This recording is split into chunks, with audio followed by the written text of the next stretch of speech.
வணக்கம் அனுகிரகம் சேனல் நேர்களே, நான் உங்கள் அன்பான சயின்டிபிக் வேதிக் அஸ்ட்ராலஜி பேசுகிறேன். நல்லது நினைப்போம், நல்லதே நடக்கும். சயின்டிபிக் வேதிக் அஸ்ட்ராலஜி முறையில எந்தவித மூட நம்பிக்கைகளும் போகாமல் மிகைப்படுத்தாமல் உள்ளது உள்ளவாறு பார்த்து கொண்டிருக்கிறோம். கோச்சார அடிப்படையில ஆண்டு கிரகங்கள் ஆகிய குரு, ராகு, கேது, சனி எப்படி சஞ்சரிக்கும் பொழுது எந்த மாதிரி ஒரு கிரக அமைப்பு இருக்கும் பொழுது ராசிக்கு எந்த தாக்கத்தை கொடுக்குது, மாத கிரகங்கள் எப்படி செயல்படுகிறது, ராசி அதிபதிகள் எப்படி செயல்படுகிறது, அது நம்மளுடைய அந்த ராசி அன்பர்களுக்கு எத்தகைய ஒரு தாக்கத்தை கொடுக்குதுங்கிறதெல்லாம் நம்ம இந்த வீடியோல பார்க்க போறோம். பிப்ரவரி மாசம் 2025 சிம்மராசிக்காரர்களுக்கு எப்படி இருக்குதுங்கிறது நம்ம இந்திய வேத ஜோதிட சயின்டிபிக் வேதிக் அஸ்ட்ராலஜி முறையில பார்க்க போறோம். எப்படி நீங்க செய்த பாவ புண்ணியங்கள் இப்ப இருக்கக்கூடிய தசாபுக்திகள் உங்களுடைய கோச்சார அமைப்புல ஒளி தத்துவத்துல வரப்போகிறது நம்ம துல்லியமா பார்க்க போறோம். இப்ப பாத்தீங்கன்னா பிப்ரவரி 2025 சிம்மராசிக்காரர்களுக்கு எப்படி இருக்க போகுதுன்னு பார்க்கும் பொழுது, ஆண்டு கிரகம் என்று சொல்லக்கூடிய குரு 10ஆம் இடத்திலே நீடித்திருக்கிறார். 2ஆம் இடத்தை பார்க்கிறார். தரம் அது மாதிரி விஷயத்துக்கு பணம், போக்குவரத்து எல்லாத்துக்குமே கொஞ்சம் நல்லது கொடுக்கிறார். சனி ராசியவே 7ஆம் இடத்துல இருந்து பார்க்கிறார்.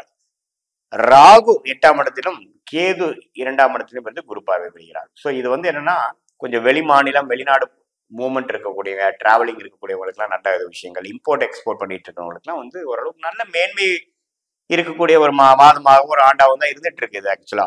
அதே சமயத்துல சனி 7ஆம் பார்வையாக பார்க்கிறது ராசிக்கான எப்பவுமே கொஞ்சம் ஓடிக்கொண்டு இருக்கிறது, கொஞ்சம் ப்ரெஷர் இருக்கிறது, டைட்டா இருக்கிறது, நம்ம பிஸியா இருக்கிறதுங்கிற மாதிரி அமைப்பு சிம்மராசிக்காரர்களுக்கு கடந்த ஆண்டுகளாக, கடந்த மாதங்களாக கொடுத்து கொண்டிருக்கிறது.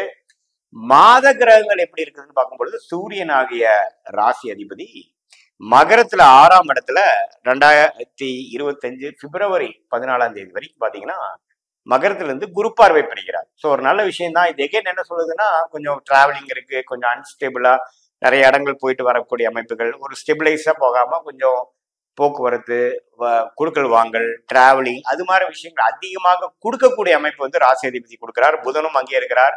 கொஞ்சம் புத்திசாலித்தனமாகவும் கொஞ்சம் சாதுரியமாகவும் செயல்பட்டு நல்ல ஒரு லாபங்கள், இம்போர்ட் எக்ஸ்போர்ட் துறையில இருக்கிறவங்க, கொஞ்சம் மார்க்கெட்டிங் துறையில இருக்கிறவங்க, கிரியேட்டிவ் ஃபீல்ட்ல இருக்கிறவங்க, இந்த மாதிரி film industry, media, ID software இதுல இருக்கிறவங்களுக்கு எல்லாமே குரு பார்வையால நல்ல ஒரு பெனிஃபிட்டும் நல்ல ஒரு மேன்மையும் பெறக்கூடிய ஒரு மாதமாக இருக்கிறது.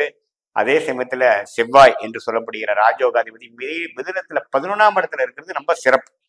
ஸோ அவர் கொஞ்சம் நல்லாவே அவர் 11ஆம் இடத்துல இருந்து இந்த இடம், பூமி விஷயங்கள் எல்லாம் கடந்த மாதத்திலேயே நல்ல ஒரு பெனிஃபிட்டு, நல்ல லாபங்கள்லாம் பெறக்கூடிய அமைப்புகள் கொடுக்குதுங்க.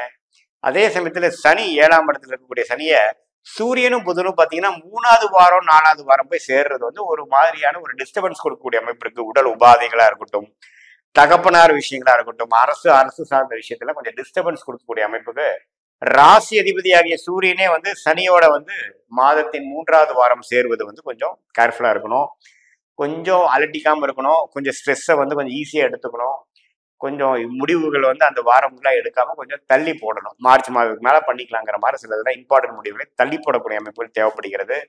சுக்கிரன் நீடித்து 8ஆம் இடத்துல இருந்து ராகுவோட சேர்ந்திருக்கிறது. இது மாதிரி மறைமுக income, stock market, share market, கொடுத்த பணம் திருப்பி வர்றது, கூட்டு தொழில நல்லா ஜெயிக்கிறதுங்கிற மாதிரி ஒரு நல்ல அமைப்பு கொடுக்கக்கூடிய அமைப்புகள் கண்டிப்பாக உண்டு. ஸோ மாதத்தின் ஒரு மிடில் பீரியட்ல தான் கொஞ்சம் கேர்ஃபுல்லா இருக்கணும் இல்லையா. மற்றபடி ஆரம்ப 2 வாரங்கள்லாம் குரு பார்வையை பெற்று நல்லாவே டைனமிக்கா மகரத்தில் இருக்கக்கூடிய ராசி அதிபதி நல்லாவே கடுமையா உழைத்து திட்டமிட்டு செயல்படக்கூடிய அமைப்புகள் கொடுக்குதுங்க. மாணவ செல்வங்களாகிய சிம்மராசிக்காரர்களுக்கு நல்ல படிப்பு, கான்சென்ட்ரேஷன், காம்படிட்டிவ் எக்ஸாம் எழுதக்கூடியவங்களுக்குலாம் ஒரு நல்ல வாய்ப்பு, நல்ல ஒரு கடைசி டைம்ல எழுதுறதுக்கு நல்ல ஒரு கான்ஃபிடன்ஸ் கிடைக்கக்கூடிய அமைப்பு எல்லாமே இந்த குரு பார்வை பெற்ற புதன் கொடுக்குறாரு. ஸோ நல்லாவே இருக்கக்கூடிய அமைப்பு தான் சிம்ம ராசிக்கு. குருவா இருந்தாலும் சரி, சனி, ராகு, கேது எல்லாமே ஓரளவுக்கு நல்லாவே கிரக அமைப்பு, ஆண்டு கிரகத்தின் அமைப்பும் நல்லா இருக்குது, மாத கிரகத்தின் அமைப்புகளும் தப்பில்லை. இந்த நடுவால பாத்தீங்கன்னா பிப்ரவரி 3ஆவது வாரம் ராசி அதிபதி ஆகிய சூரியன் சனியோடு சேரும் பொழுதுதான் கொஞ்சம் டிஸ்டர்பன்ஸ் இருக்கும்.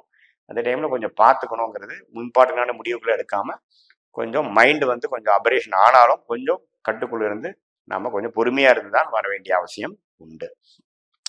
ஸோ இப்படிதான் நம்ம அஸ்தம சனி வரக்கூடிய சிம்மராசிக்காரர்களுக்கு அடுத்த ஒரு பெரிய குரோத்தை நோக்கி போகக்கூடிய அமைப்புக்கு வேணுங்கிற ஒரு முயற்சி எல்லாமே கொஞ்சம் கடுமையா செய்யக்கூடிய அமைப்பு அந்த மாதம் கொடுக்குதுங்க.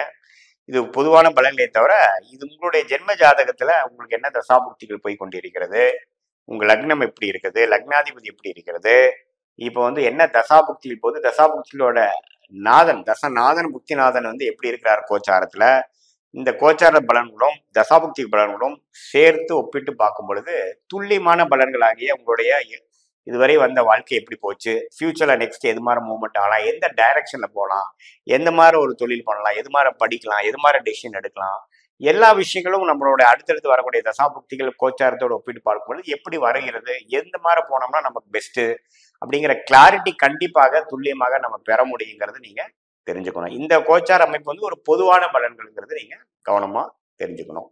மீண்டும் மற்றொரு காணொலியில் சந்திப்போம். நன்றி, வணக்கம்.